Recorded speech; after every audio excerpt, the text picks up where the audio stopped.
Hello દોસ્તો, કેમ છો? બધા મજામાં છો ને? હું ડોક્ટર હર્ષદ કામદાર, આપ સૌનું મારી ચેનલમાં સ્વાગત છે. આજે આપણે એક નવી જ સ્ટોરી સીસીટીવી કેમેરા જોઈએ. ખાસ મિત્ર પોતાના જ મિત્રને કઈ રીતે દગો આપે છે એ જોઈ અને સાંભળવાની તમને ખૂબ મજા આવશે હો દોસ્તો. પણ આખી વિડીયો જોવી પડશે તો જ મજા આવશે. ચલો આપણે વાર્તા ચાલુ કરીએ. જયેશ અને હેમંત બંને પાક્કા મિત્રો હતા. તેની સોફ્ટવેરની ઓફિસ ફ્લેટમાં હતી.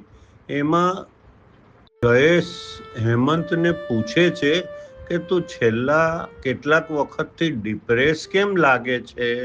દોસ્તો, બંને મિત્રો જયેશ અને હેમંત નાનપણથી એકબીજાના મિત્ર હતા. સાથે જ સ્કૂલમાં ભણતા, કોલેજમાં રમતા, બંને સાથે જ સોફ્ટવેર એન્જિનિયર થયા અને જોઈન્ટમાં બંને પોતાની સોફ્ટવેર કંપની ચાલુ કરી.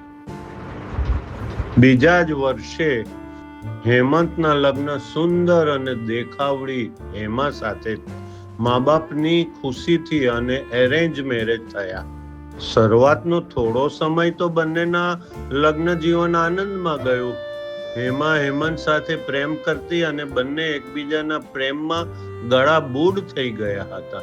પછી એકદમ શું થયું કે હેમાને જાણે કે હેમંત ગમતો જ ન હોય તેમ પડખું ફરીને સૂઈ જાય છે.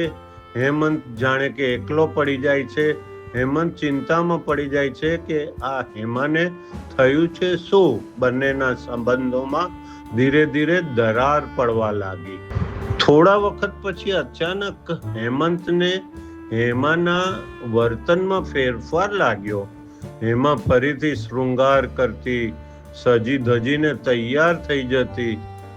તો હેમંતને નવાઈ લાગી. એક દિવસ અચાનક બપોરે હેમંત પેટમાં દુખાવો હોવાથી ઘેર આવે છે અને હેમા કોઈ જોડે મોબાઈલમાં વાત કરતી હોય છે. જેવી તે હેમંતને જુએ છે કે મોબાઈલ કાપીને તરત જતી રહે. હેમંત ચિંતામાં પડ્યો. કંઈક દાળમાં કાળું છે. તેને ચિંતામાં જોઈ અને તેની ઓફિસનો પટાવાળો તેને આઈડિયા આપે છે કે સાહેબ, તમારા બેડરૂમમાં સીસીટીવી કેમેરા મૂકી દો. પાછળથી શું થાય છે એ તમને ખબર પડશે. જ્યારે હેમા કાકીને ઘેર ગઈ હતી ત્યારે હેમંત બપોરના સમયે પોતાના બેડરૂમમાં દેખાય નહીં તેવો છૂપો કેમેરા લગાવી દે છે. 2-3 દિવસ પછી હેમંતને થાય છે લાવ જોવા તો દે બપોરે હેમા શું કરે છે. તે જોઈને એકદમ નવાઈ પામે છે. તેનો જ ખાસ મિત્ર જયેશ ધીરે ધીરે બેડરૂમમાં આવે છે. બંને એકબીજાને વળગી પડે છે અને પ્રેમ કરવા લાગે છે. આ જોઈને ધ્રુજી જાય છે અને હેમા કહે છે કે એ કાળિયો કદરૂપા કરતા મને તું વધારે ગમે છે.